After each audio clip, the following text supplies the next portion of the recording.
같이 신앙 고백하심으로 둘째 날 청년부 주간 대강절 특별 새벽기도회를 하나님께 드리겠습니다. 나는 전능하신 아버지 하나님, 천지의 창조주를 믿습니다. 나는 그의 유일하신 아들, 우리 주 예수 그리스도를 믿습니다.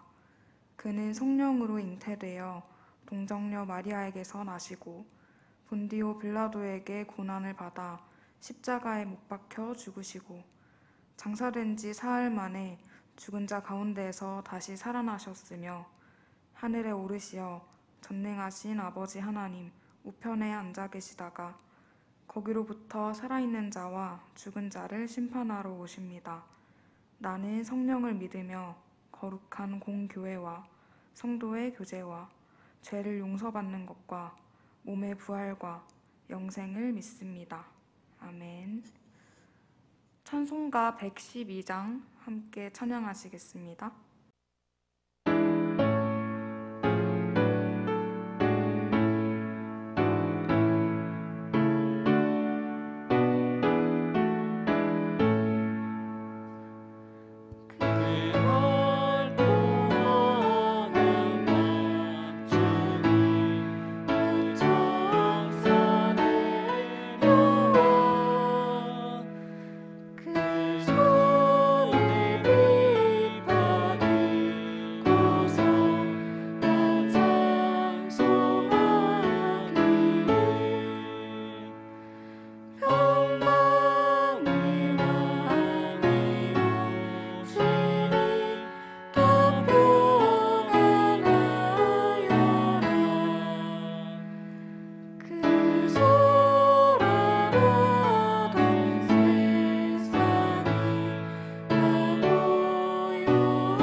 정인아 청년 나와서 기도하시겠습니다.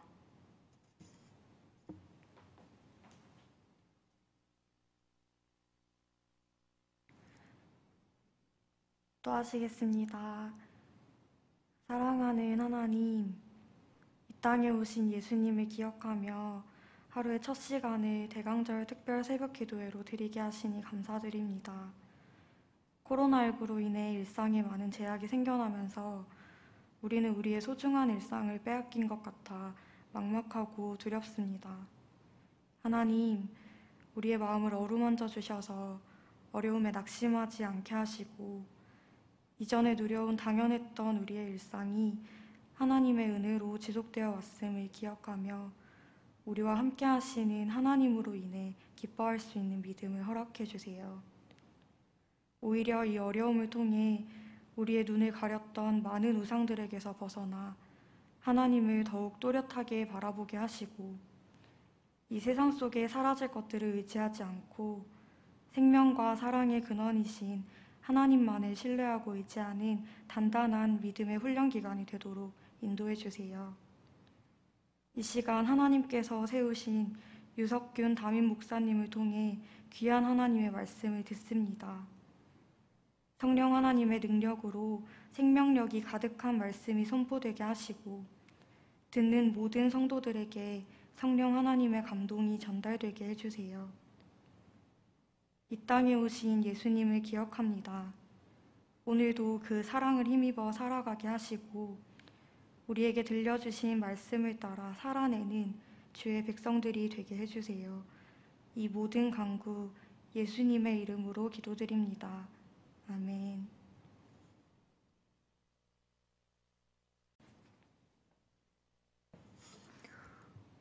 우리에게 주시는 하나님의 말씀은 미가서 5장 2절에서 5절 말씀입니다. 미가서 5장 2절에서 5절 말씀입니다. 새번역 성경으로 제가 읽어드리겠습니다. 그러나 너 베들레헴 에브라다야, 너는 유다의 여러 족속 가운데서 작은 족속이지만 이스라엘을 다스릴 자가 내게서 내게로 나올 것이다.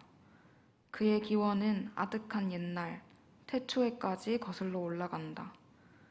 그러므로 주님께서는 해산하는 여인이 아이를 낳을 때까지 당신의 백성을 원수들에게 그대로 맡겨두실 것이다.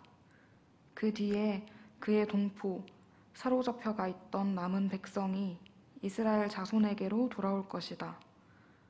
그가 주님께서 주신 능력을 가지고 그의 하나님이신 주님의 이름이 지닌 그 위엄을 의지하고 서서 그의 때를 먹일 것이다. 그러면 그의 위대함이 땅 끝까지 이를 것이므로 그들은 안전하게 살아갈 수 있을 것이다. 그리고 그는 그들에게 평화를 가져다 줄 것이다. 아시리아 사람이 우리 땅을 침략하여 우리의 방어망을 뚫고 들어올 때에 우리는 7 목자, 8 장군을 보내서 침략자들과 싸우게 할 것이다. 아멘. 담임 목사님 나오셔서 베들레헴 다스리는 자가 나온 곳이라는 제목으로 말씀 전하시겠습니다. 말씀 전하실 때 많은 은혜 받으시기 바랍니다. 성탄절 특별 새벽기도의 둘째 날, 오늘은 구약성경 미가서에서 시작합니다. 미가가 선포하는 메시지 가운데 나타나는 베들레헴은 유다 여러 족속 가운데 작다라고 소개합니다. 실제로 면적도 적을 뿐만 아니라 거주하는 사람도 적은 촌동네였습니다. 그리고 베들레헴 에브라다야라고 했는데 베들레헴은 여러분들이 아시는 대로 떡집이라는 뜻이고 에브라다라는 말은 곡물의 땅이라는 뜻의 베들레헴의 옛날 이름입니다. 아마 베들레헴은 곡물이 많이 생산된 지역이었던 것 같고 그러다 보니까 떡과 같은 먹을 것들이 있는 그런 지역이었음을 짐작할 수 있겠습니다. 그렇지만 베들레헴에 대한 전체적인 평가는 작다, 별 볼 일 없다, 형편없다라는 것입니다. 그런데 미가 선지자는 앞으로는 그렇지 않다. 앞으로는 그렇지 않다라는 것입니다. 앞으로는 그 어떤 것보다도 유명한 곳이 될 것이고 의미 있는 곳, 역사적인 장소가 된다는 것입니다. 왜냐하면 이스라엘을 다스릴 자가 바로 그곳에서 나올 것이기 때문입니다. 놀랍게도 신약에 와서 마태는 그 다스릴 자가 이스라엘의 목자가 될 것이라 라고 말씀합니다. 즉 예수 그리스도의 나심을 말하고 있는 것이죠. 미가 선지자는 베들레헴에서 메시아가 나실 것을 예언했다면 마태는 미가 선지자의 예언대로 베들레헴 바로 그곳에서 그리스도 예수님께서 나셨음을 말씀하고 있는 것입니다. 하고 보면 베들레헴은 엄청난 곳입니다. 하나님이 육신을 입으시고 처음 주소지를 두신 곳이요. 창조주가 처음으로 자신이 창조하신 땅에 직접 임하신 곳이기도 하고 하나님이 미리부터 선택해 놓으신 선택된 장소이었습니다. 나라들마다 유명지들이 있습니다.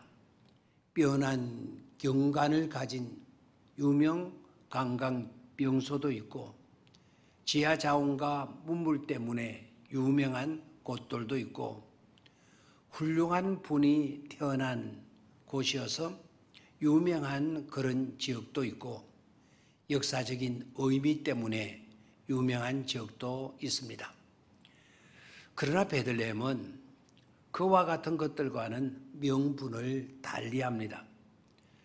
단순히 유명인이 태어나서 유명한 것이라기보다는 유명하신 분, 뛰어나신 분 정도가 아니라 천지를 창조하신 하나님이 바로 그곳에 임하심으로 유명한 곳이 되었다는 것입니다.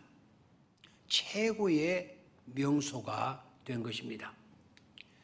그리고 그것에 그치지 않죠? 베들레헴은 그보다 훨씬 더 큰 의미를 가집니다. 작은 마을에 메시아가 임하심으로 최고의 유명의 마을이 되었던 것처럼 아무것도 아닌 작은 우리들에게 주님이 임하시고 주님이 나심으로 큰 자가 되는 가치 있는 자가 되는 것입니다. 사실 유명한 신앙인들 가운데도 마찬가지죠.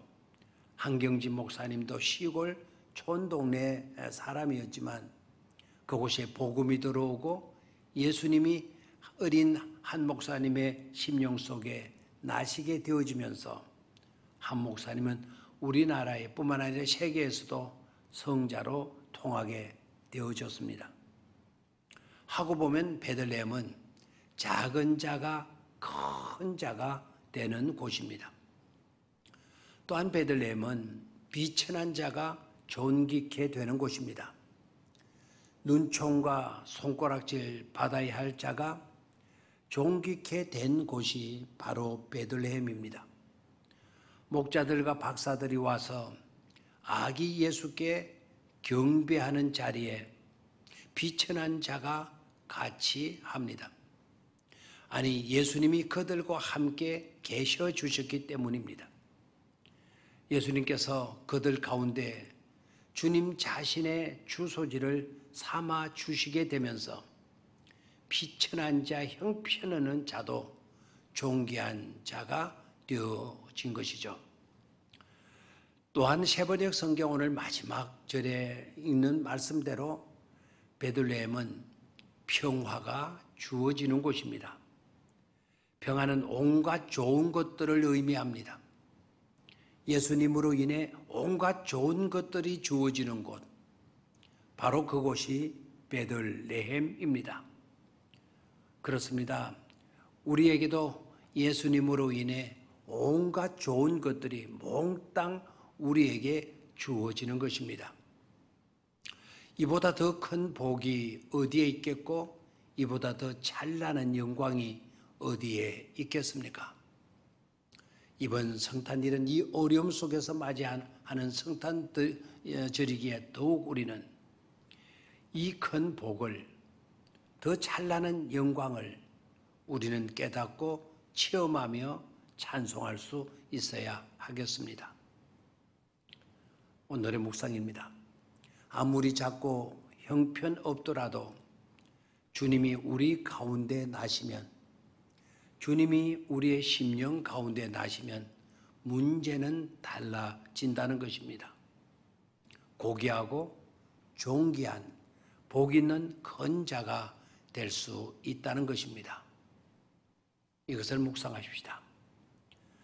또한 수백억의 횡성이 있지만 그 가운데 이 지구에, 그것도 작은 베들레헴에 하나님이 터를 잡으시고 오셨다는 것은 굉장한 사건이듯이 그 주님께서 우리 심령에 거주지를 두셨다는 것은 더 큰 영광이 아닐 수 없는 것입니다. 과연 주님이 우리 가운데 주소지를 두셨는지, 두셨다면 그 감격과 영광을 가볍게 여기지 말아야 할 것입니다. 묵상하면서 주어진 처소에서 기도하시기 바랍니다. 그리고 감사하시기 바랍니다. 그리고 감격하며 찬송할 수 있기를 바랍니다. 감사합니다.